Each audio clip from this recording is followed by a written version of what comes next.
a obra preciosa que só Ele pode fazer. Encomendamos nossa condição nas suas mãos, ó Pai. Pedimos que quando lemos a Tua Palavra, o Senhor possa nos tocar, possa fortalecer o nosso homem interior,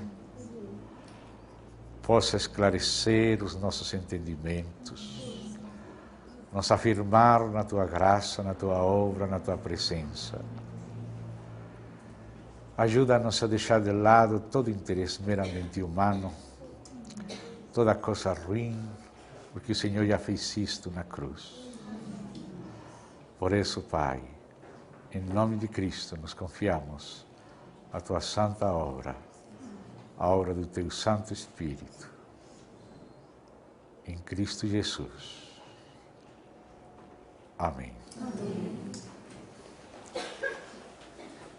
Irmãos, terminamos a semana passada uma leitura do Apocalipse.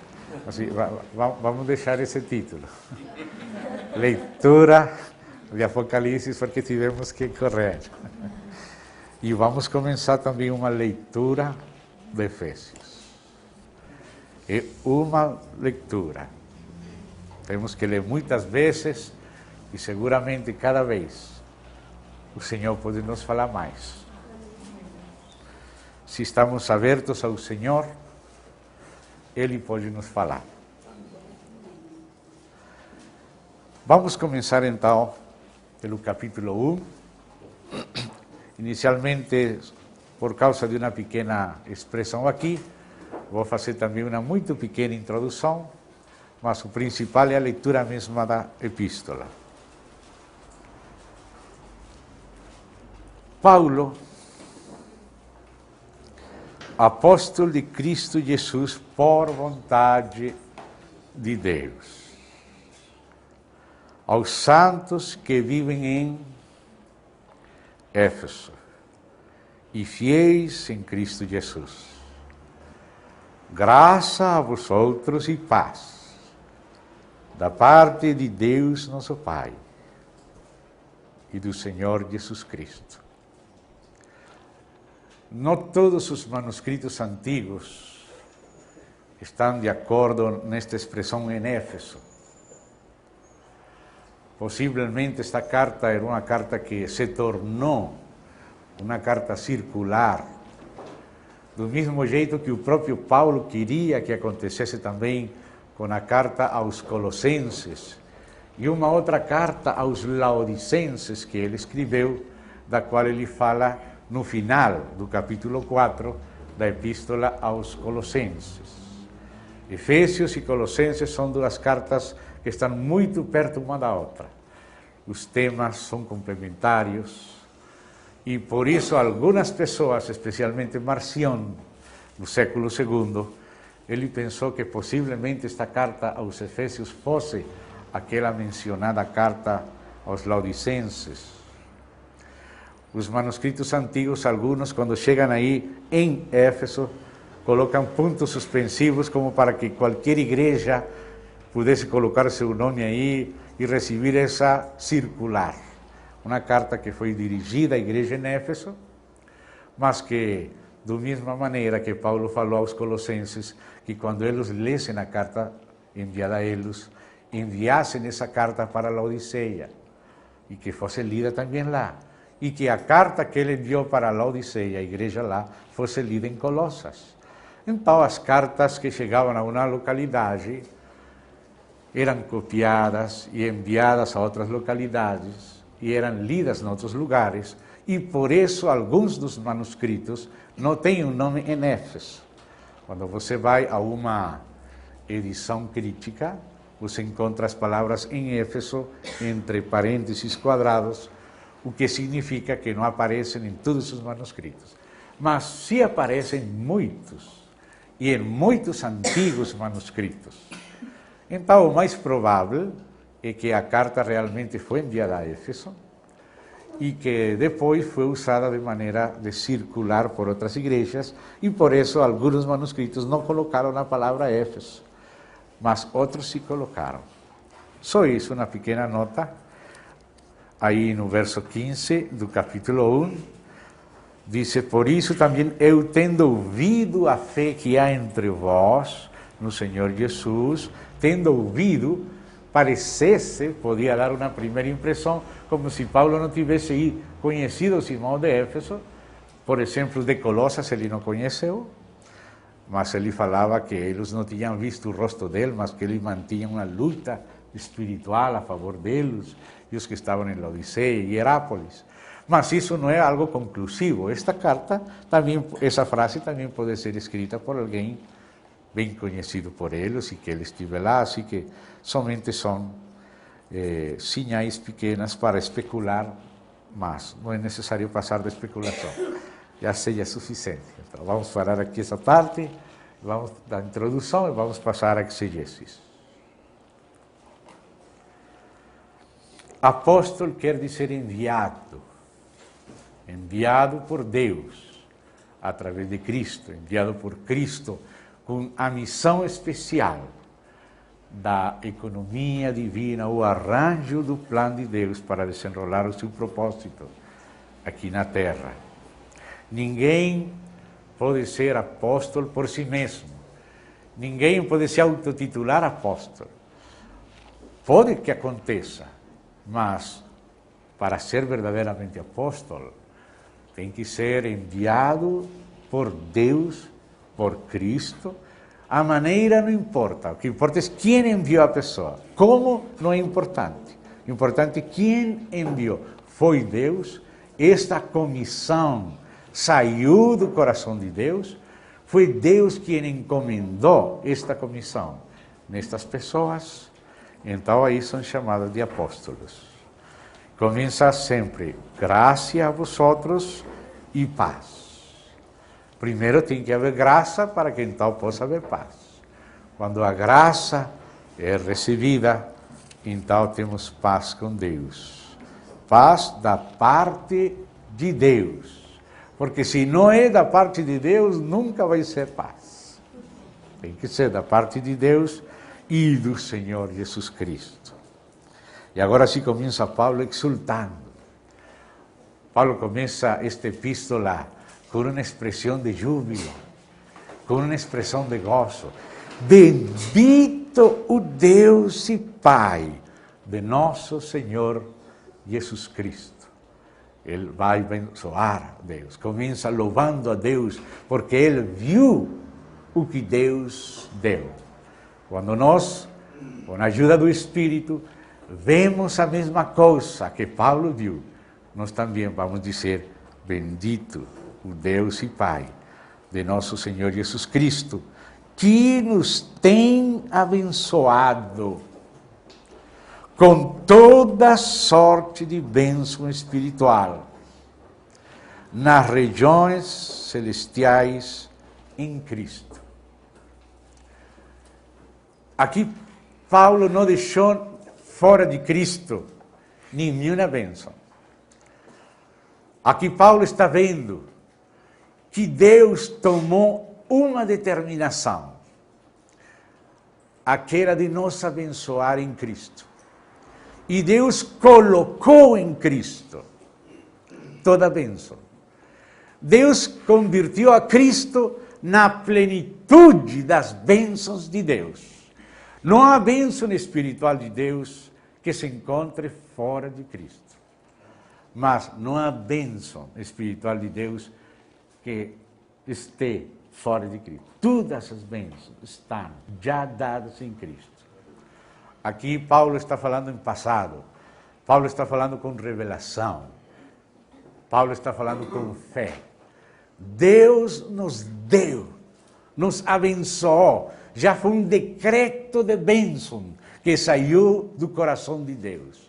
Deus não guardou, não reteve nenhuma bênção. Deus pronunciou a nosso favor todas as bênçãos que Ele tinha. Toda sorte de bênção. Não existe bênção que não tenha sido já decretada da parte de Deus para nós em Cristo. Essas bênçãos estão em Cristo. E todas as bênçãos são Cristo. Você pode ter Cristo como se fosse a luz branca. Você sabe que a luz branca está composta de muitas luzes. Você passa aquela luz por aquele prisma e aquele prisma descompõe a luz em distintas cores e aparece aquele arco-íris.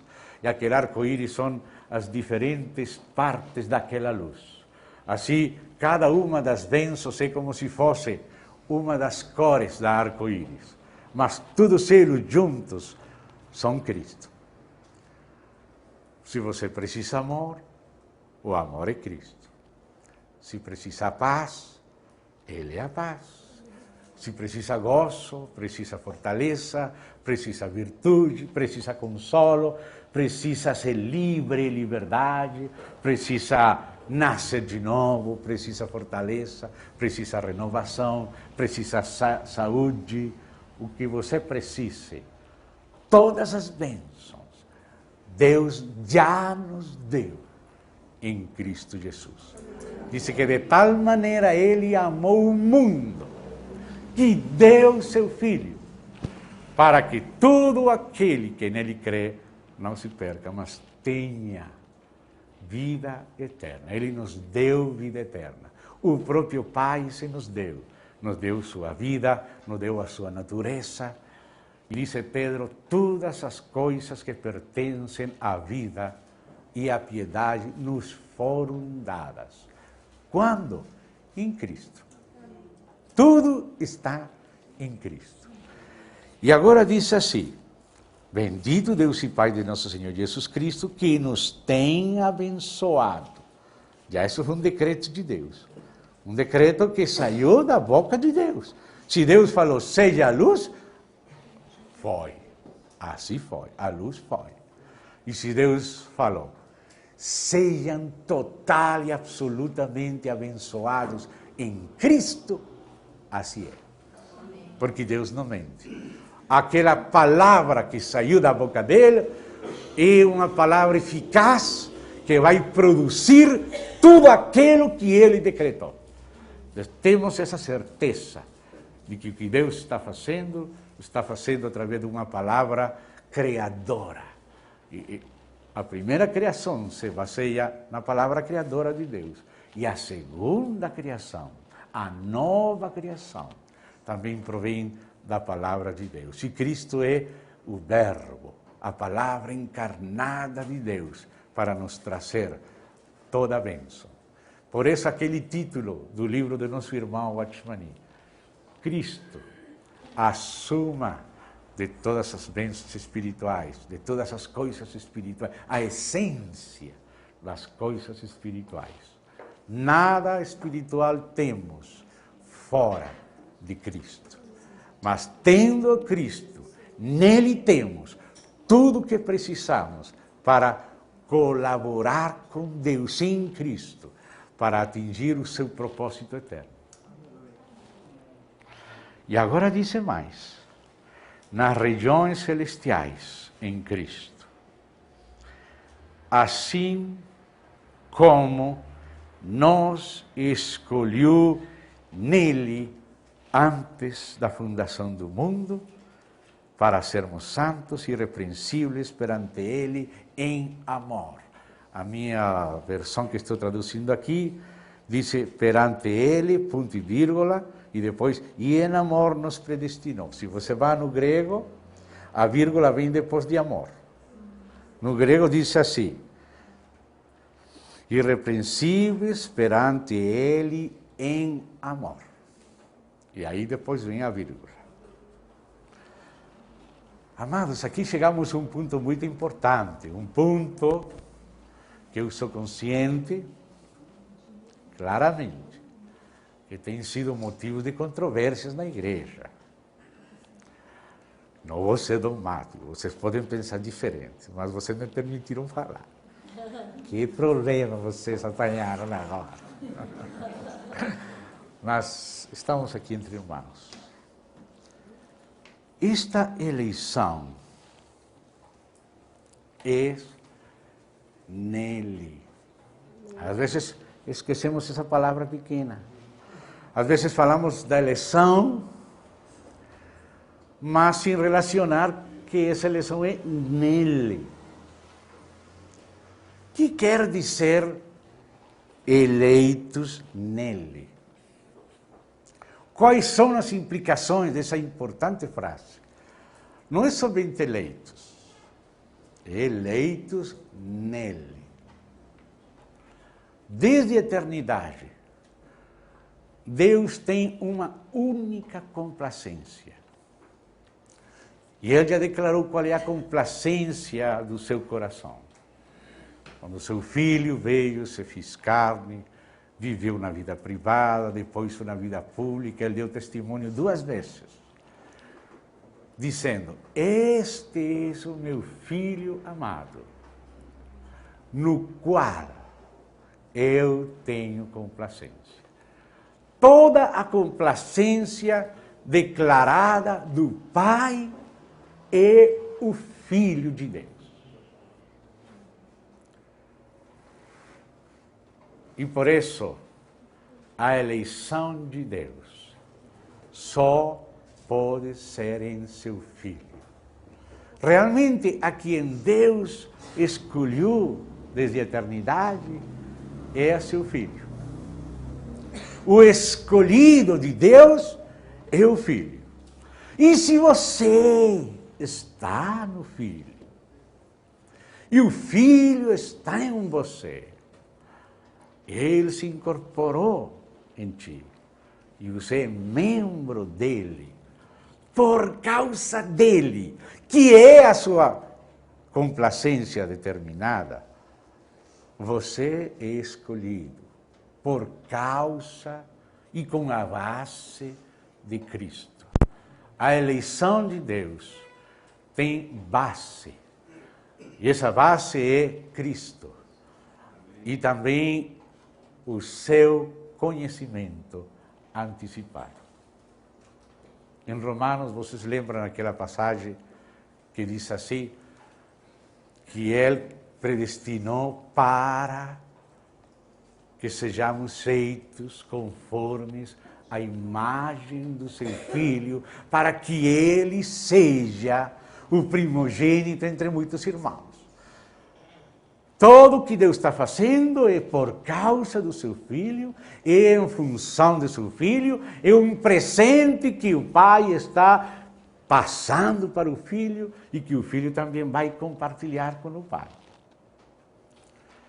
O Filho falou assim: esta é a vontade do meu Pai, que todos os que Ele me desse, eu não perca nenhum, senão que eu ressuscite no dia postreiro. E esta é a outra cara da moeda, da mesma moeda. Esta é a vontade do meu Pai, que todo aquele que vê o Filho e crê nele, não se perca, sino que tenha vida eterna, e eu o ressuscitarei no dia postreiro. Então há um arranjo entre o Pai e o Filho.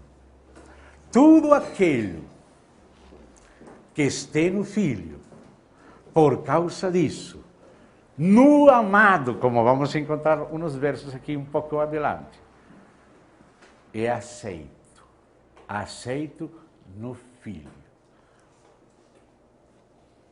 A eleição tem que ver com esta base. É uma eleição no Filho. É uma eleição em Cristo. Por receber a Cristo. Por ter a Cristo como vida. Eleição em Cristo, nele. A palavra eleição não é uma palavra sem base. Deus é um Deus absolutamente soberano. Não vamos nem imaginar, nem discutir nada da sua soberania. A soberania de Deus é absoluta. Mas o Deus soberano revelou que Ele tem um caráter também. E que Ele exerce a sua soberania segundo o seu caráter. E o plano que Ele tem, e os relacionamentos que Ele quer ter com as suas criaturas, são segundo o seu caráter. Seu propósito está ligado a seu caráter.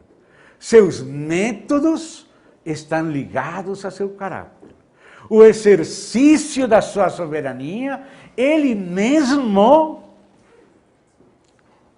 exerce segundo o seu caráter. Deus é soberano, mas ele não é arbitrário. Deus é soberano, mas ele não é injusto. Deus é soberano e também é misericordioso.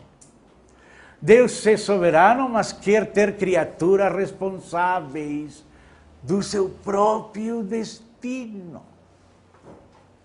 Deus é absolutamente soberano, mas tem em conta a decisão das suas criaturas. Ele ajuda as suas criaturas, especialmente depois da queda. As criaturas precisam da graça para recuperar a capacidade pela graça para exercer nossa responsabilidade. Deus não ficou frustrado enquanto os planos que ele tinha com o homem, quando ele criou o homem antes da queda. Quando Deus criou o homem antes da queda, o homem que Deus queria era um homem com responsabilidade e com livre albedrio. Eu sei que depois da queda, muitos podem pensar que o assunto do livre albedrio agora é só uma mitologia. Mas não estou falando agora depois da queda, isso vamos falar depois. Estamos falando o homem que Deus queria ter e que ele fez antes da queda. Qual era a classe do homem que Deus queria? Com que classe de homem ele queria ter relacionamento?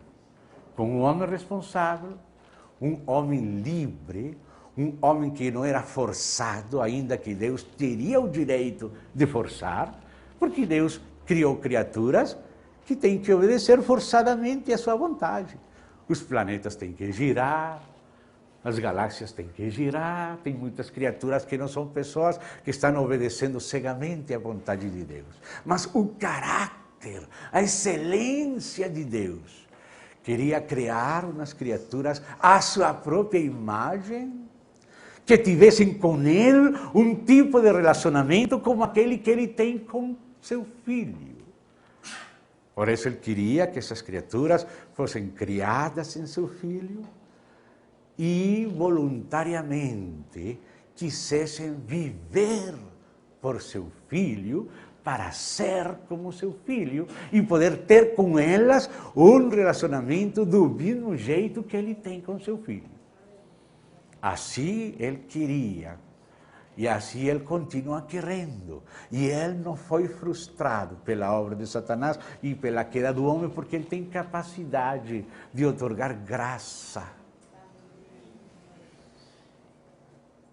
Mas a graça não vai reduzir o homem que ele quer ter.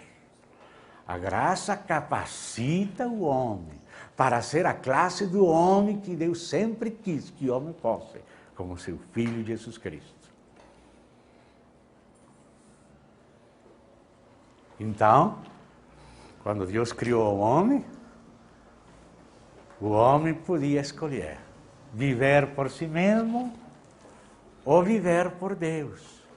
Se ele comia da árvore da vida, ele voluntariamente cooperaria, colaboraria com Deus, para que Deus vivesse a vida do homem e o homem vivesse a vida de Deus, para que Deus e o homem vivessem juntos, como o Pai e o Filho.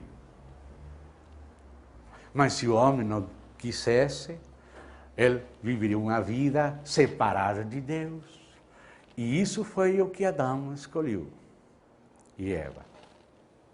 Eles decidiram viver, roubaram o ser que Deus deu para eles, que estava desenhado para viver em união e em comunhão e pelo suministro da vida divina com Deus. E agora o homem ficou vendido ao poder do pecado, e ainda que ele era responsável, agora depois da queda ficou incapacitado, ficou arruinado, já não é capaz de servir a Deus. E por isso, a árvore da vida foi fechada para o homem, até que viesse Cristo e fizesse o que tinha que fazer, para que fosse de novo brindado ao homem a possibilidade de caminhar com Deus, mas sustentado pela graça de Deus. Mas a graça de Deus nunca vai reduzir o homem. A graça de Deus nunca vai fazer do homem um títere. Existe a palavra títere em português, aquele marionete. Deus nunca quer ter relações com marionetes. Deus quer ter relações com o homem responsável. Essa responsabilidade ficou impossível de cumprir para o homem por causa da queda.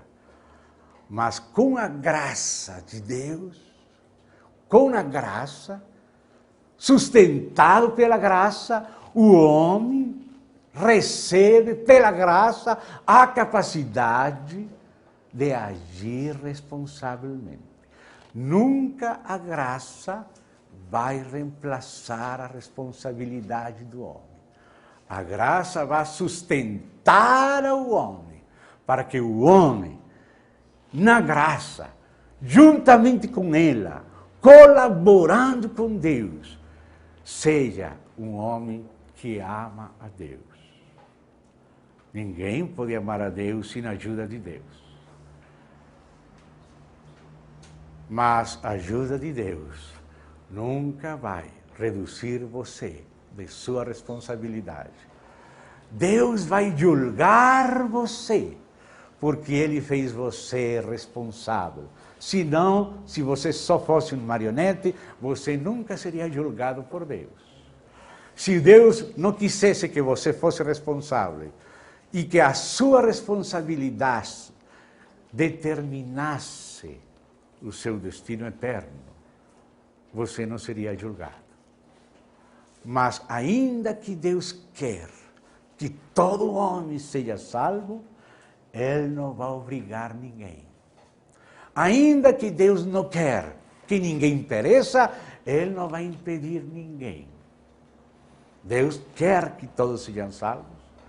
Ele não quer que ninguém pereça, mas muitos vão perecer e muitos não vão ser salvos, não porque Deus não quer, não porque Deus não pode, porque Ele é soberano e é todo-poderoso, mas Ele decidiu na sua soberania respeitar a decisão do homem. Agora, depois da queda, a decisão do homem sempre vai ser ruim, mas com a graça, não. Se eu não tivesse vindo, disse Jesus, não seriam culpados. Mas agora eu já vim, agora eu fiz o que ninguém fez, falei o que ninguém falou. Sem causa me aborreceram. E esta é a condenação. Que a luz veio ao mundo e os homens amaram mais. Esse é o problema. As trevas que a luz. Que amaram. Deus busca algumas coisas que nós não sabemos. Porque Ele tem coisas que não revelou. As coisas segredas só pertencem a Ele. Mas Ele revelou algumas coisas. Ele busca ser adorado. Ele busca ser amado. Não por marionetes, sino por pessoas responsáveis e provadas. Que, logicamente, agora, depois da queda, temos que ser sustentadas pela graça e nossa responsabilidade. Então, o sustento da eleição é que a eleição é em Cristo e é segundo o conhecimento antecipado de Deus. Aos que antes conheceu, a estes predestinou. Deus revela que há uma ligação entre a eleição e a predestinação com o seu conhecimento. Pedro também fala, eleitos segundo a presciência de Deus. A presciência de Deus é o conhecimento antecipado de Deus. Deus não tem que esperar para saber. Por isso diz em Romanos, aos que amam a Deus, todas as coisas ajudam a bem. Isto é, aos que conforme seu propósito são chamados. As duas caras da mesma moeda. Por este lado a moeda diz, os que conforme seu propósito são chamados. A outra cara da moeda diz, os que amam a Deus. Os que amam a Deus são os mesmos que conforme seu propósito são chamados.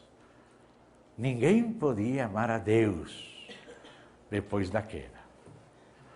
Mas Deus tem um juízo insondável, que ninguém pode sondar. E Ele conhece tudo. E Ele escolheu em Cristo, porque Cristo é quem ama a Deus. Os que lhe receberam, lhes deu potestade de ser feitos filhos de Deus. Não pense que a graça de Deus não é resistida. Estevão falou, vocês resistem sempre o Espírito Santo.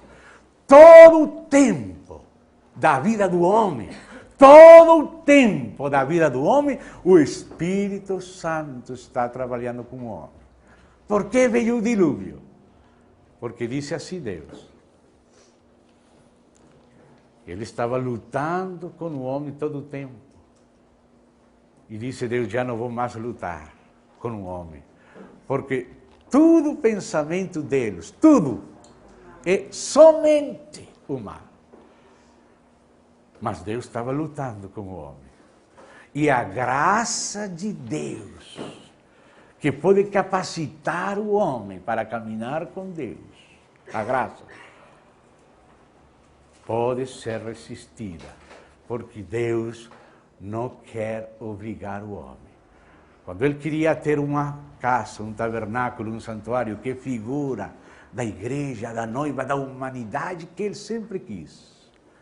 O primeiro requisito que Ele pediu para Moisés, que seja espontaneamente, voluntariamente, ele que quiser, da sua vontade, trazer oferta para o meu santuário. Deus não quer ter um relacionamento com uma mulher de goma. Ela tem que ser uma mulher de goma, de plástico.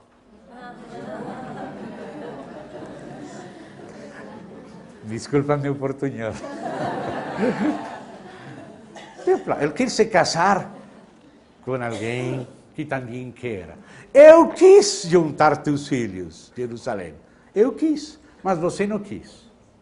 Se Deus queria, e Ele é todo-poderoso, por que Ele não forçou? Porque Ele não é assim, esse não é o seu caráter. Ele é soberano, mas não exerce sua soberania dessa maneira arbitrária, não.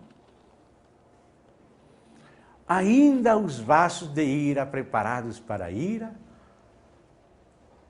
foram preparados usando a responsabilidade dos vasos. Ainda o endurecimento de Faraó aconteceu usando Deus, a responsabilidade de Faraó. Porque, diz Romanos, porquanto não aprovaram ter em conta Deus, Deus los entregou a uma mente reprovada. Deus los entregou porque não aprovaram. Ele insistiu, como o Espírito insistiu todo o tempo com todos os homens antes do dilúvio. Mas disse Deus, não contenderá mais meu Espírito com o homem, para sempre. Deus sabe quando se cruza a última possibilidade. E Deus sabe o que está fazendo. Ele está concedendo graça, concedendo tempo, mas não está forçando. Ninguém pode seguir a Deus sem sua ajuda. Mas Deus não quer forçar a sua ajuda. A graça vem para devolver a capacidade do homem se fazer responsável na graça. O homem não pode ter força sem graça. Sempre temos que louvar a Deus pela sua graça. Mas Ele usa a sua graça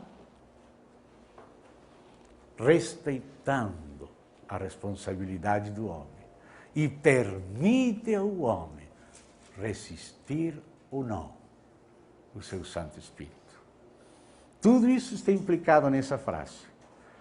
Eleitos em Cristo, escolhidos nele. Não é uma eleição arbitrária. A eleição de Deus é Cristo. E Ele quer que todo mundo receba Cristo. Cristo morreu não somente pelos nossos pecados, disse João, sino também pelos de todo mundo. E Ele quer que todo mundo seja salvo. E se não são salvos, não é porque Deus não quer, nem porque Deus reteve a sua graça, sino porque a sua graça, sem causa, foi rejeitada. E por isso são culpados da sua responsabilidade ingrata e vão ser justamente condenados. Ainda que Deus use o que fez Judas, Judas vai estar no inferno pela sua própria culpa. O diabo vai estar no lago de fogo também pela sua própria culpa. Ninguém estará no inferno e no lago de fogo por culpa só de Deus. Tenha certeza que cada homem que está no inferno, Deus queria sinceramente a sua salvação. Mas Deus faz responsável aquele que está no inferno por resistir à sua graça e o seu Espírito. Eleitos, escolhidos nele. Antes da fundação do mundo, porque Ele não precisa esperar para saber, Ele é onisciente. Os que antes conheceu, a estes predestinou. E aos que predestinou, a estes chamou. Os que chamou, a estes justificou. Os que justificou, a estes glorificou. Eleitos segundo a presciência de Deus. Eleitos nele. Cristo, o objeto da sua eterna eleição. Agora fala eleitos para sermos santos. Alguns dizem, eu sou eleito, agora já Deus me escolheu, salvo sempre salvo, agora vou para a festa, vou tomar cerveja, vou ir nas prostituição. Não. Eleitos em Cristo, para sermos santos, irrepreensíveis perante Ele em amor. Eleitos em amor, esse amor é de Deus, e esse amor também é o amor que Ele quer que tenham seus eleitos por Ele entre si, nele e por Ele. Eleitos para sermos santos e irrepreensíveis perante Ele em amor. Vírgula. Aí é a vírgula correta, segundo o grego. Agora diz, nos predestinou, ou seja, nos deu aos eleitos em Cristo, nos deu por anticipado um destino. Ele quer que cheguemos a esse destino, ser feitos conformes à imagem do seu Filho. Assim como quando um noivo se casa com uma noiva e juntos dançam no vals, lá juntos.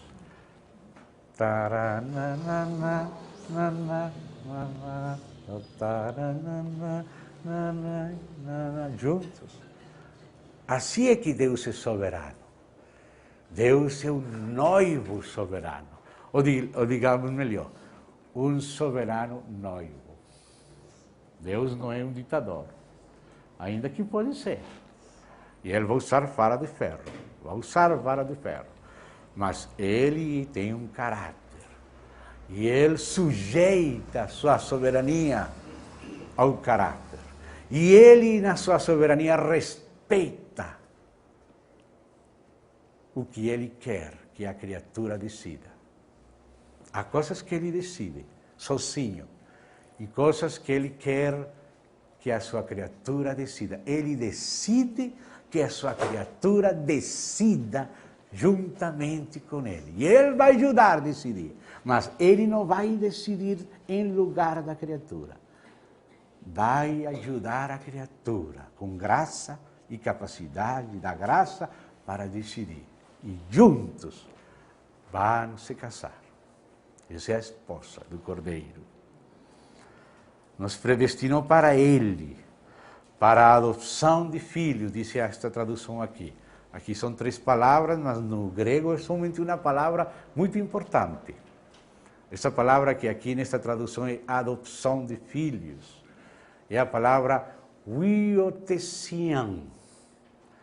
Huiotesian. A raiz huio quer dizer filho maduro. Existe a palavra tekna para filho mais pequeno e a palavra huio para filho maduro. Filho que chega a ser herdeiro do pai e tem a idade e a maturidade para se responsabilizar dos negócios do pai. O pai pode entregar a sua herança a este filho maduro. E este filho maduro agora está capacitado para agir no nome do seu pai e ser respeitado, como seu filho Jesus Cristo é respeitado. O que meu filho fala é o que eu falo. O que ele decide, eu aprovo. O que ele ata, fica atado. O que ele desata, fica desatado. Isso está implicado na palavra huio, filho maduro, filho herdeiro, responsável. Isso que Deus quer. Deus quer que esses meninos cresçam e amadureçam por meio de Jesus Cristo, para que sejam como Ele é, para Ele poder confiar neles todas as coisas. Aquele que vencer herdará todas as coisas. E será meu filho, e eu serei seu Deus. Esse é o caráter de Deus. Deus não é nada egoísta. Deus quer tudo compartilhar. Tudo que é de Deus, Ele comparte com seu filho. E Ele quer que seu filho comparta plenamente conosco. Deus quer nos realizar como seus herdeiros, co-herdeiros com Cristo. A esposa dele, co-herdeira com Ele. E essa palavra huiotesia implica filiação em direção à maturidade. Nosso irmão Rubén Chacón, de Chile, num artigo da revista Águas Vivas, que tem vários artigos, tem uma seção das palavras griegas, ele dedicou, em uma ocasião, um espaço para entrar no significado profundo dessa palavra huiotesia, que aparece aqui, traduzida como adopção de filhos. Recomendo aos irmãos pesquisar naquelas revistas Águas Vivas e encontrar aquele artigo do nosso irmão Rubén Chacón. O irmão Witness Lee, quando se encontrou com estas palavras, ele teve que criar uma nova palavra para poder traduzir esta palavra. Em espanhol se traduziria filho e hijo. Hijificação, fazer filho. Ou seja, como em vossa linguagem, filho seria filiação. Porque é que a palavra adopção, não sei se em português tem a conotação que a palavra adoção tem em espanhol. A palavra adopção em espanhol quer dizer que um menino não é filho desse homem. Ele é filho de outro homem. Mas aquele novo pai vem, adota como se fosse seu filho, mas em realidade não é, é filho de outro. Isso que quer dizer em espanhol adopção, e aqui também. Mas isso não é o que diz a palavra huiotesia. Não é adoção de filho nesse sentido, de que não era filho, e agora então vai ser como se fosse sincero. Não. Aqui, estes filhos nasceram do próprio Deus. Nasceram não de vontade de carne, nem de varão, sino de Deus. E são participantes da natureza de Deus. E por causa de crescer em Cristo, vão ser herdeiros capacitados de saber o que fazer com a herança. Deus não quer que seus filhos sejam sempre meninos. Ele quer algum dia poder dizer, meu filho, você se faz cargo aqui desta porção da minha herança. E o que você fale, eu falo. O que você decida, eu decido. Mas você não pode fazer isso com um menino. São coisas que para os adultos são úteis, para os meninos podem ser perigosas. Você não pode entregar um gilet para um menino. O gilet pode ser bem usado por um adulto, mas não por um menino. Isso é o que significa huiotesia. Somos conduzidos por Deus à qualidade de filhos maduros, filhos capazes de agir em nome de Deus. Às vezes, quando somos meninos, Deus tem que dizer tudo. Como nós também com nossos meninos. Tem que pegar assim a colher, não tem que colocar no olho a sopa, nem na boca. Assim é o menino. Mas com o grande você não precisa disso. Amém? O grande vai crescendo em liberdade. E se conhece a seu pai, ama seu pai e quer ser como seu pai, o que mais o pai quer é ver seu filho maduro. No Antigo Testamento, os profetas falavam assim, assim diz o Senhor, e nós gostamos, algo tão seguro, isso não é opinião de Amós, isso não é uma opinião de Isaías, isso é assim diz o Senhor. Mas o Novo Testamento é superior ao Antigo. E sabe como diz Paulo no Novo? Acerca disto não tenho palavra do Senhor. Mas dou a minha opinião, como quem alcançou fidelidade, misericórdia para ser fiel. E essa parte, essa opinião de Paulo, Deus quis que ficara no cânon. Isso é maturidade. Ele quer poder chegar o dia que possa falar para a igreja, como ele já falou. Se 2 ou 3 de vocês atam alguma coisa na terra, tem sido atada no céu. Se desatam alguma coisa na terra, tem sido desatada no céu. Essa é a classe de representação e de autoridade que o Pai quer dar a seus filhos. E a eleição, a predestinação e a provisão em Cristo visa conseguir este grande lote de filhos semelhantes a seu filho. Isso que está aqui, huiotesia. Nos predestinou para ele, para a adoção de filhos, neste sentido. Huiotesia. E como é isso? Não pode ser de outra maneira. Tem que ser por meio de Jesus Cristo. Não tem outra maneira. A eleição e a realização. O começo, o desenrolamento e o final do plano é em Cristo Jesus, o amado. Segundo, o beneplácito da sua vontade. Eudoquia, o beneplácito, puro afeto da sua vontade. Deus tem um beneplácito. Cada criatura tem coisas que prazem a ele e coisas que não prazem. As galinhas gostam de milho, mas os corvos não. Eles gostam de carniça. Porque a natureza deles é essa. A natureza deles vai para o que é podre. Mas as pombas não podem ter a mesma dieta dos corvos, dos urubus, nem dos abutres. As pombas têm outra dieta. Cada natureza tem suas aspirações, seus beneplácitos. Mas Deus tem um beneplácito segundo a excelência do seu caráter, do seu coração.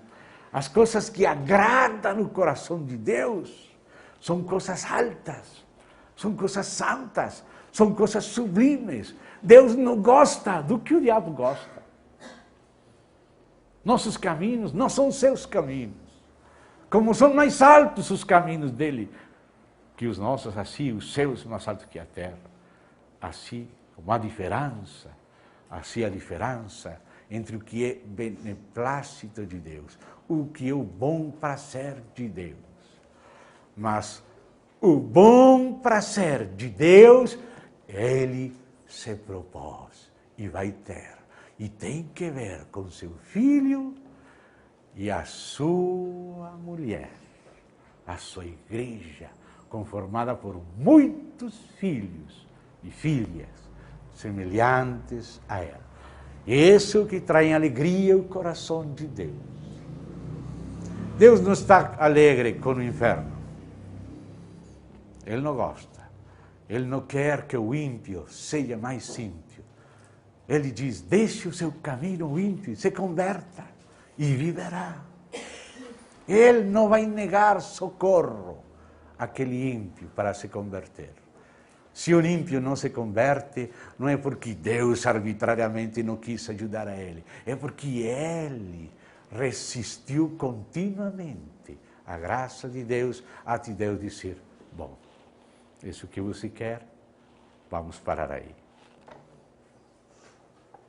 Então diz aqui, segundo o seu beneplácito para louvor da glória da sua graça. É a graça de Deus o que consiga para Deus louvor e glória. Que Ele, ou seja, graça, que Ele nos concedeu gratuitamente no amado. Tudo é no amado. A eleição é no amado. A provisão é no amado. Com o amado. A realização do plano é no amado, com o amado. Para nossa realização, seu Filho se fez homem, ele se santificou a si mesmo para nós poder nele ser santificados com ele e acompanhar a ele como noiva. E agora diz, no amado temos a redenção, no qual esse é o amado, pelo seu sangue, a remissão dos pecados, segundo a riqueza da sua graça. Aqui no verso 7, a graça tem que ver com redenção, tem que ver com remissão de pecados, com perdão. Mas no verso 8, a graça é também para algo mais que perdoar.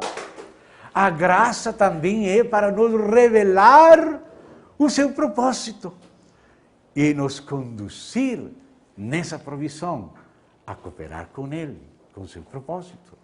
Então, a graça não é somente para perdoar. A graça diz também aqui que Deus derramou abundantemente sobre nós em toda a sabedoria, sofia e fronesen. Prudência, fronese de freio. Prudência, inteligência, traduz outras versões, porque a verdadeira inteligência é se afastar do mal, colocar freio, prudência. Então, olha aqui, a graça que nos concedeu perdão é uma graça que nos concede outras coisas também. É uma graça que, além do perdão, concede sofia, ou seja, sabedoria e prudência. Uma graça que é capaz de formar Cristo em nós. Porque a sabedoria é Cristo. A sabedoria de Deus é Cristo. A graça nos concedendo sabedoria é permitindo Cristo se formar em nós para nos conduzir com prudência. A graça não é só para perdoar. Por isso, em Romanos, quando ele falou do perdão, da justificação, então alguns podiam pensar, bom, agora que Deus vai perdoar nossos pecados, agora podemos pecar. Ele disse, de modo nenhum. Acaso porque abundou o pecado, sobreabundou a graça, agora por causa da sua abundante graça vamos pecar? Não, de modo nenhum, porque os que fomos mortos com ele, o pecado, como vamos pecar ainda? Ou seja, que a graça também nos batizou na sua morte. A graça nos incluiu na morte dele, nos liberou de nós mesmos. E a graça nos ressuscitou. A graça não só nos perdoou, a graça nos concedeu Cristo como vida, para ser nossa sabedoria e prudência. E sabedoria em relação com o mistério da sua vontade. Aí vem o seguinte verso. Diz: graça que Deus derramou abundantemente sobre nós em toda a sabedoria e prudência, desvendando-nos o mistério da sua vontade. Este é um dos principais mistérios a ser administrados aos santos no Novo Testamento. Paulo fala que existe no Novo Testamento o que ele chama de administração apostólica dos mistérios de Deus. Ele disse em capítulo 4, no começo do capítulo 4 da 1 Coríntios, que os homens nos tenham, disse ele, o apóstolo Paulo, como servos de Deus e administradores dos mistérios de Deus. E o primeiro mistério é o próprio de Deus. E outro é vontade de Deus. Um mistério tem que ver com o ser de Deus, com o seu ser, com sua essência, com sua natureza, com sua eternidade, com sua perfeição, seu ser. Mas o outro mistério tem que ver com o seu querer. E este segundo mistério de Deus é o mistério da sua vontade. Deus tinha um propósito, uma explicação para tudo que Ele faz. E Ele abre a sua noiva, como um noivo que está se declarando a uma menina, porque quer que ela seja com sua esposa, que acompanhe ele na vida e que juntos façam todas essas coisas. Ele já não quer fazer nada sem ela. Se ele está vendo paisagem, ele não está contente, se ela não está bem também, se ela não está desfrutando. Qualquer esposo compreende isto. Qualquer pai também. E assim é nosso Deus. Então, Ele abre como noivo seu coração à sua noiva e desvenda o mistério da sua vontade. À igreja é revelado o propósito eterno de Deus. A vontade de Deus, às vezes, se somos meninos, tem que se revelar com mandamentos para nós. Por exemplo, em Tessalonicenses, a igreja é uma igreja nova. Então aí fala, são irmãos bem novos, 3 meses de convertidos. A vontade de Deus é a vossa santificação. E fala como os maridos têm que ter as suas mulheres, como os servos têm que tratar aos seus amos, os amos aos servos, os pais aos meninos, os filhos aos pais. Tem que explicar a vontade de Deus, é orar, é não menosprezar as profecias, é ajudar os pobres. Tem que explicar toda a vontade de Deus minuciosamente, porque a igreja é nova. Ao menino você tem que dizer tudo. Mas já em Romanos, a igreja mais amadurecida, ele agora fala da boa vontade agradável de Deus. Não fala tão exatamente. Fala que temos que comprovar qual seja a boa vontade. Mas a igreja, os Efésios, ele fala do mistério da sua vontade eterna. O propósito eterno de Deus. Deus quer nos conduzir. Os meninos têm que explicar muitas coisas, mas Ele quer conseguir alguns meninos mais maduros para que já não tenha que estar dizendo tudo. Já ao conhecer a Ele, eles já sabem tudo. Não precisa estar dizendo aquilo que falava uma vez passada do papelzinho no chão. Não tem que ter algum verso que fale que tem que pegar o papel do chão. Você conhece o Senhor, não está escrito nenhum versículo que fala do papel no chão. Mas você conhece o Senhor, você pega o papel do chão. Você não deixa as coisas lá botadas, tudo bem ordenadinho. Por quê? Porque você conhece o caráter do seu Senhor. Mas ainda isso não é o mais perfeito. O mais perfeito é conhecer a vontade perfeita, eterna de Deus. O mistério da sua vontade no sentido eterno. Deus tem servos, mas ele disse, um servo não sabe o que faz seu Senhor. Mas se vocês fazem o que eu vos digo, já não vou chamar de servos, vou chamar de amigos. Porque as coisas que ouvi do meu Pai, vos ensinei.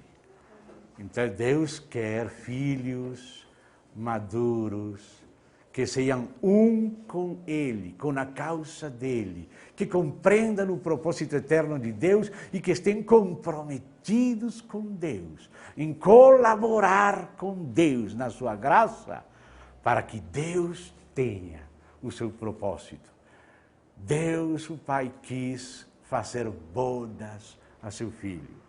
Ele quer uma esposa semelhante a Ele, que seja como Ele é. Que Ele possa dizer de ela, como Adão disse de Eva. A galinha era muito boa, a galinha, o ovo frito muito bom. Mas, até isso, a vaca tem leite, pode fazer manteiga, queijo. Mas quando viu a Eva, isto agora é carne da minha carne. Isso é osso dos meus ossos. Isso é o que Deus quer. Deus falou de Adão, mas estava falando de Cristo. Porque Romanos disse que Adão é figura de aquele que viria. Aquele que viria é Cristo. Então Adão é figura de Cristo, e então Eva é figura da igreja. E quando Deus viu Adão, que é figura de Cristo, falou, não é bom que o homem esteja só. Lhe vou fazer ajuda idônea. Lhe vou fazer. Deus, o Pai, falou, vou fazer isto. Essa é a decisão de Deus. Vou fazer para Adão uma mulher que seja como ele, que sejam um. Então disse, desvendando nosso mistério da sua vontade, segundo o seu beneplácito que propusera. Ou seja, aquilo que é o prazer de Deus, ele se propôs, e nada pode impedir a Deus. Isso que ele se propôs. Então, aqui Paulo primeiro começa a nos mostrar o que Deus se propôs, e depois o que Deus proveiu em Cristo para conseguir plenamente este propósito. Que maravilha! Deus não só quer, Deus provê, Deus semeia tudo que precisa para ter o que Ele quer. Dele saiu a palavra, Ele decretou toda a bênção, para que não falte nada, para que este seja o propósito, de ter seu filho casado, e ter filhos e filhas, e estar rodeado de família. Isso que Ele quer. Que maravilha que nosso Deus quer, aleluia! Então diz que se propusera, verso 10, de fazer convergir nele, na dispensação da plenitude dos tempos, todas as coisas, tanto as do céu como as da terra. Esta palavra que aqui diz convergir nele, é uma palavra grega longa, anakepalaio sastai. Só uma palavra. A terminação sastai é o infinitivo do verbo, sem conjugar. Diz anakepalaio sastai. Anakepalaio, kepalaio de kepa, capo, capitão, cabeça, encéfalo. Anakepalaio é recapitular, ou seja, encabeçar. O que Deus se propôs foi encabeçar todas as coisas que há nos céus e na terra com Cristo Jesus. O que Deus se propôs foi que seu Filho fosse a cabeça que governasse tudo que existe, nos céus, na terra, e tudo expresse a excelência do seu Filho. Aquilo que se somete a seu Filho entra no agrado de Deus. Aquilo que não se somete a seu Filho está destinado para o lixo. Por isso é que a cidade tem nas aforas um lixo. Né? o Lago de Fogo, a Geena, o Vale do Inom, a Geena, o lixeiro, tudo que não presta, que não serve à causa de Deus, o que menospreciou a graça de Deus, que tira um pouco a sua graça, vai para o lixo. Então ele quis que tudo no céu e na terra convergisse nele. Convergir é ser encabeçado, ser governado. Vamos entender isso aqui. Deus quer que todas essas coisas se submetam ao seu Filho. Que todas essas coisas obedeçam ao seu Filho. Por isso ele falou, vocês vão orar assim, Pai, nosso que estás nos céus, santificado seja teu nome. Venha o teu reino e faça-se a tua vontade aqui na terra como no céu. E a vontade de Deus na terra é que todo aquele que vê ao Filho e crê nele não se perca, tenha a vida eterna. E ele vai ressuscitar no dia postreiro. Deus quer tudo submetido a seu Filho. E ele lhe deu como cabeça sobre tudo a igreja. E a igreja é o corpo dele, que ele com seu Espírito está usando para que tudo lhe seja submetido. E tudo que não seja submetido a ele, aqueles que não queriam que ele reinasse, vão ficar sem cabeça. Ele falou, decapitai-os diante de mim. Deus somente tem uma cabeça. E essa cabeça, anakepalaios, está encabeçar, é Cristo. Cristo é a cabeça. Já Deus decidiu qual é a cabeça. Antes de entregar a ele o livro, ele perguntou, tem alguém no céu? Na terra?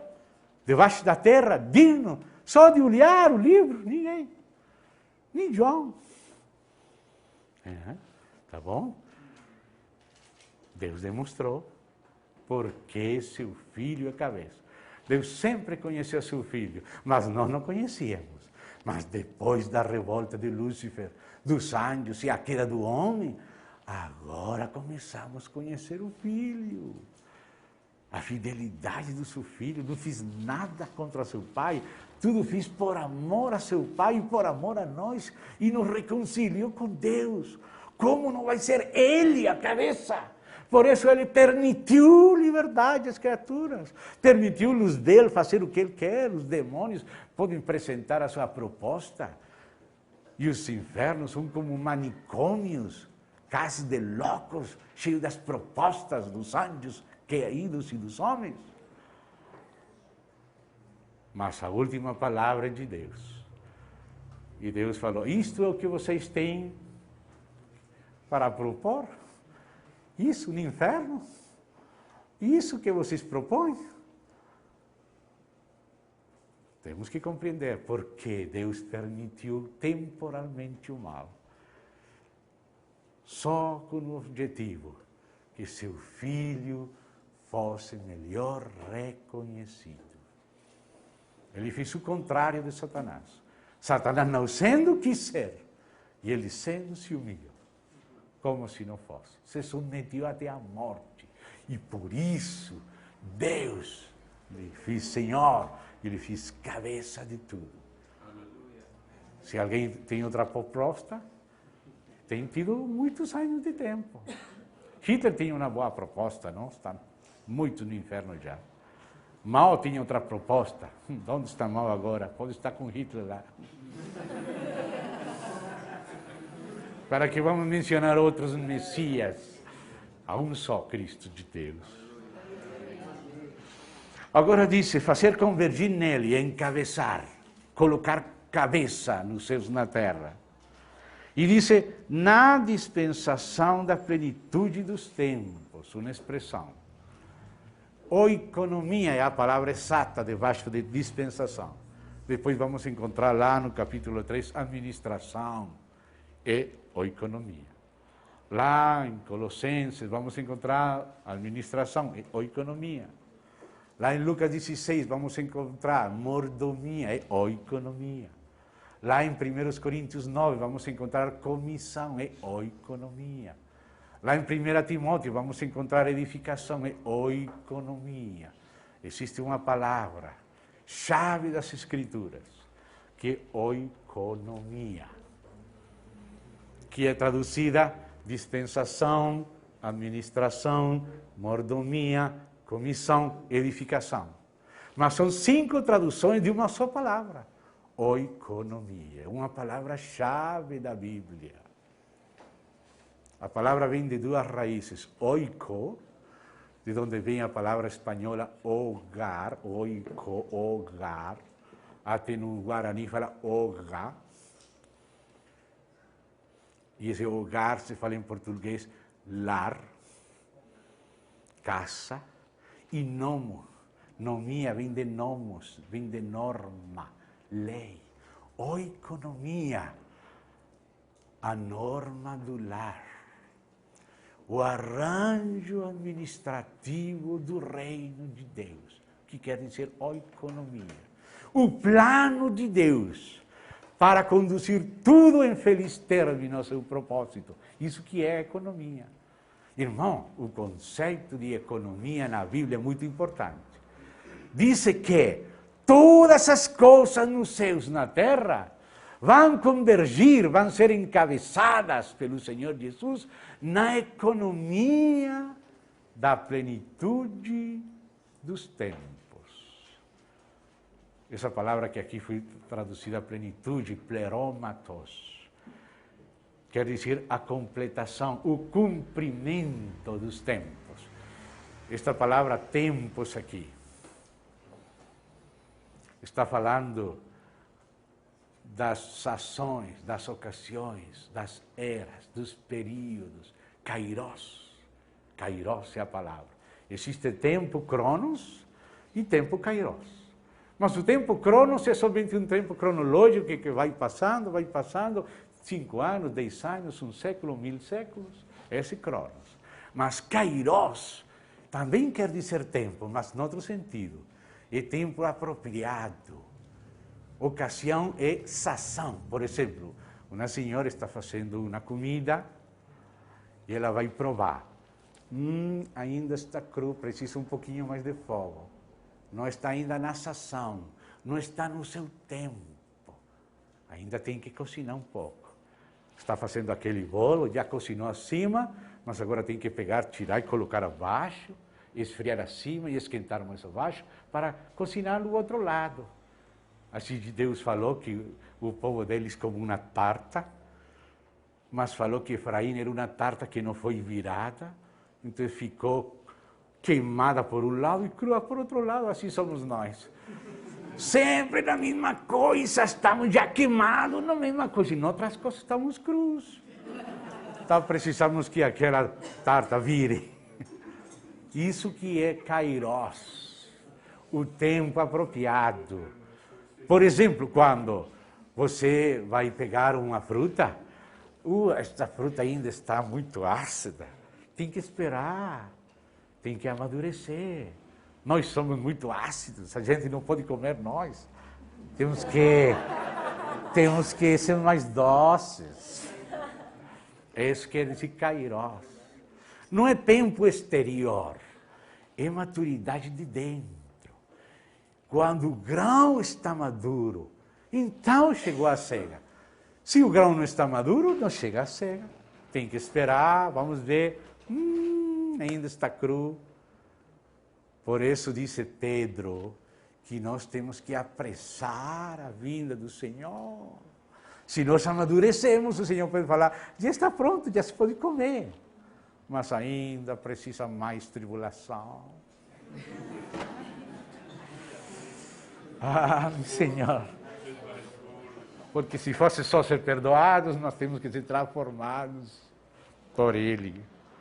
Isso é kairos, plenitude dos tempos, cumprimento dos kairos, e fala plural tempos. Por quê? Porque Deus começa a fazer um trabalho, por exemplo, Ele fez um trabalho lá com Adão e Eva, eles caíram, agora tem que fazer um outro trabalho.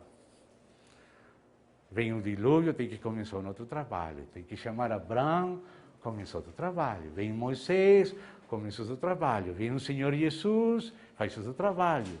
Passa a história da igreja, então faz outro trabalho.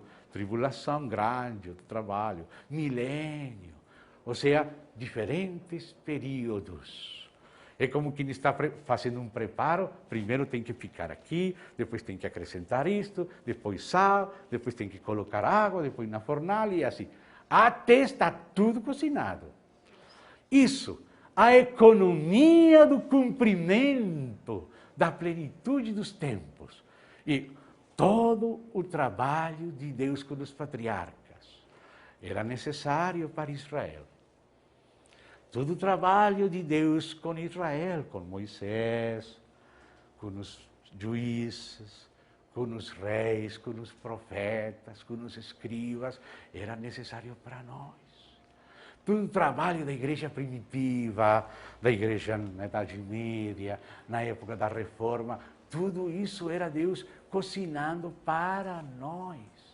Nós estamos acima dos ombros deles. Deus tem estado cozinhando ao longo de toda a história para produzir a expressão corporativa de Cristo. A submissão de tudo a Cristo. Na dispensação, ou seja, na economia final, na economia quando tudo o preparo ficou pronto. Toda a história é um preparo de Deus. Toda a história. Deus tem trabalhado e vai continuando trabalhando, nós estamos sobre ombros de outros e nós daqui temos que continuar o trabalho. Temos que pegar aquela tocha e continuar. Deus tem que continuar cozinhando, formando seu filho no seu corpo. E quando tudo seja cozinhado, então aparecerá aquele reino final. Mas aquele reino tem que ser cozinado na história da igreja. Um milênio se prepara na história da igreja. Aquele que vencer, lhe darei autoridade sobre as nações e as regerá com vara de ferro. Aquele que vencer. Nós temos que viver o que nos foi provisto em Cristo. Temos que permitir que seja demonstrado em nossa vida pessoal e corporativa os fatos gloriosos de Deus em Cristo, totalmente incluídos no Espírito, que opera em cada um dos filhos no qual ele está incorporado, para produzir um grande corpo, maduro para seu filho, uma noiva preparada para seu marido, vestida e adornada. Para isso existe a história. Amados, existe humanidade para que exista a igreja. Deus queria fazer com os homens, mas os homens viraram velhos homens. Então agora Deus tem que salvar para que haja novo homem. E com um novo homem vai cumprir o propósito com o homem. É o novo homem que vai ser usado por Deus para cumprir o propósito que ele tinha com o homem. É a igreja o novo homem. É a igreja a que vai mostrar o homem que Deus queria. Jesus Cristo reproduzido no corpo. É isso que Deus quer. Isso que Ele está fazendo. Tudo que acontece conosco é para isso.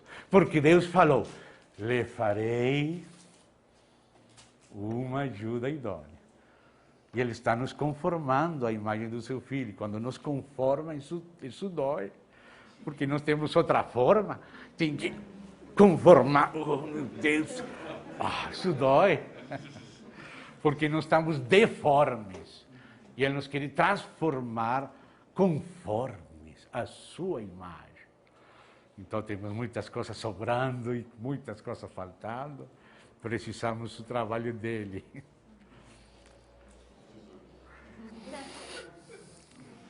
Nele, agora, meu Deus, também a igreja aqui. Porque no verso 10 aparece que no propósito de Deus, o centro é Cristo. Mas no verso 11 diz que ao lado de Cristo, co-herdeiro com Cristo, está a igreja. No propósito eterno de Deus, Cristo não é sem a igreja. Cristo e a igreja são um mistério. Ele é a cabeça e nós somos seus corpos. A igreja é o Cristo incorporado nos seus membros. O mesmo Cristo que nasceu em Belém, que veio da eternidade, na criação, na revelação, na kenosis, despojamento, nascimento, vida, morte, ressurreição, ascensão, intercessão. É o mesmo Cristo que é em nosso espírito. O Senhor Jesus Cristo, aquele da história, seja com tu espírito. É a história mais atual. Siga a história, mas a história agora é Cristo em nosso espírito.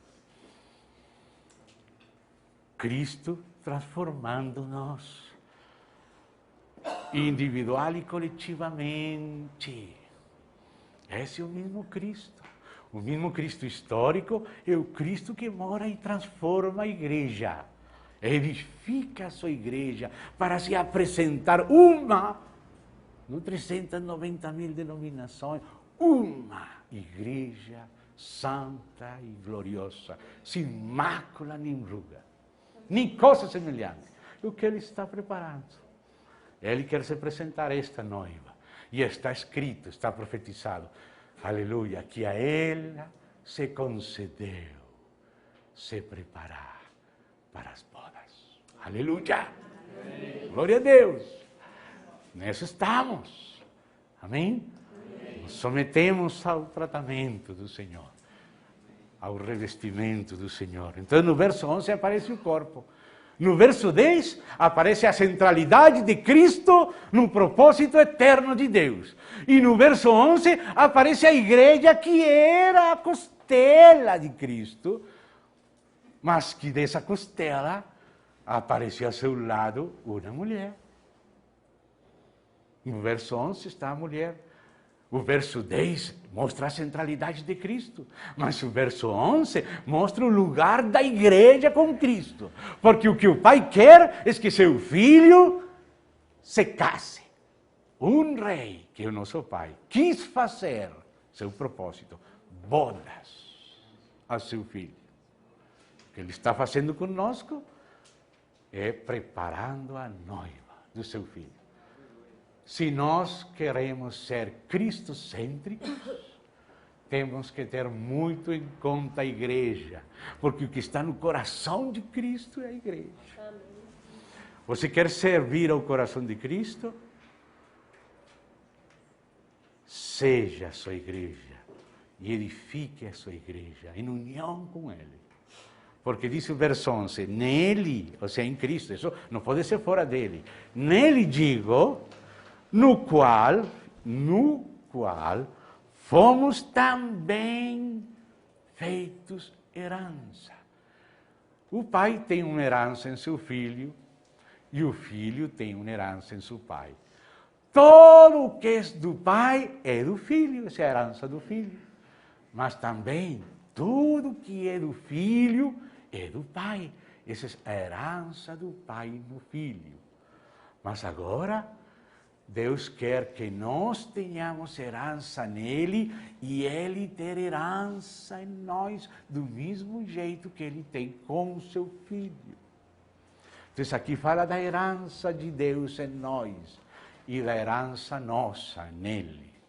Dois aspectos, é a mesma herança, porque todo que é dele, ele quis nos dar. Pai, a glória que o Pai me deu, Pai, eu amo tanto esta mulher, que eu di o que a glória que o Pai me deu, eu di a eles.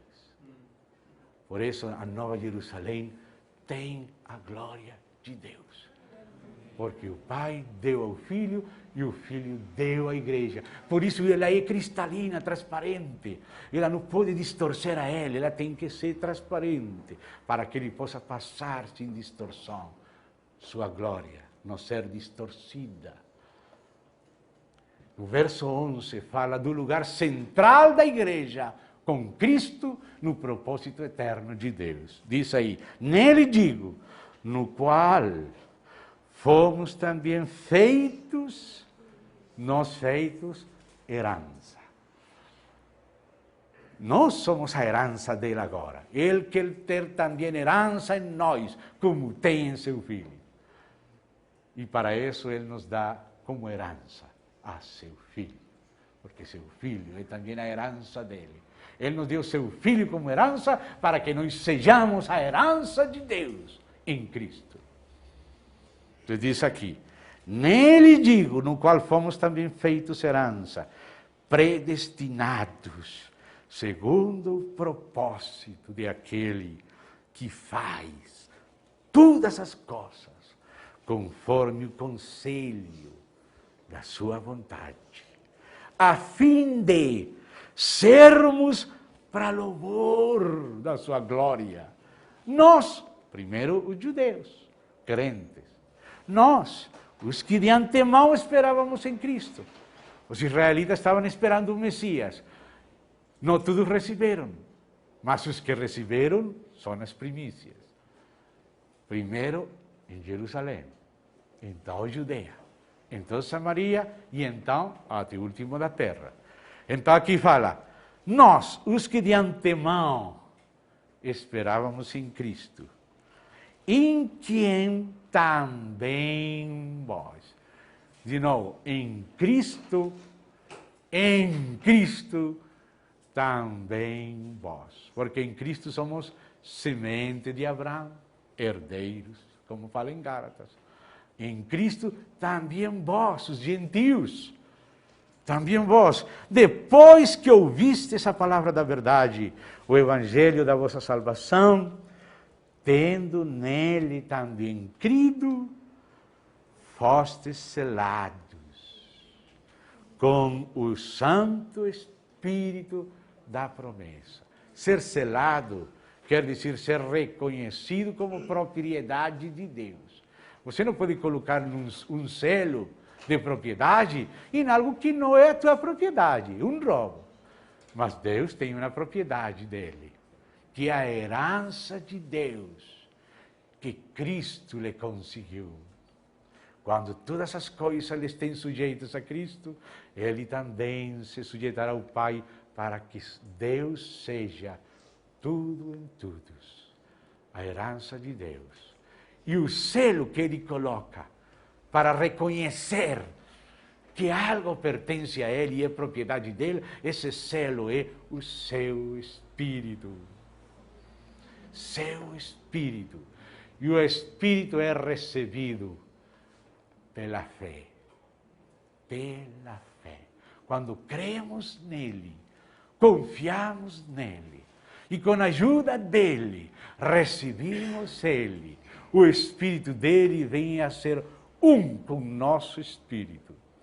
E o Espírito dele nos participa o que ele é, o que ele fez, como ele nos passou pela cruz, como ele nos ressuscitou, como ele nos sentou em lugares celestiais.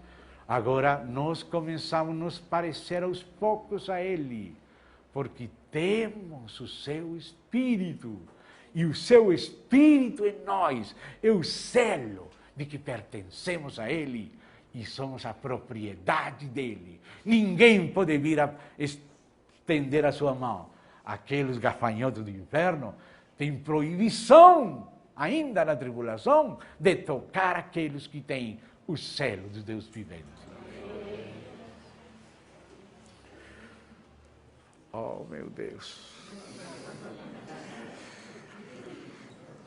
E então diz aqui, o qual, ou seja, o Espírito Santo da promessa, é o penhor da nossa herança, até ao resgate da sua propriedade, em louvor da sua glória. Ou seja, o penhor é como um antecipo, algo que Ele nos deu por enquanto. O que Ele nos deu é toda a sua herança. Aquele que fosse meu filho heredará todas as coisas.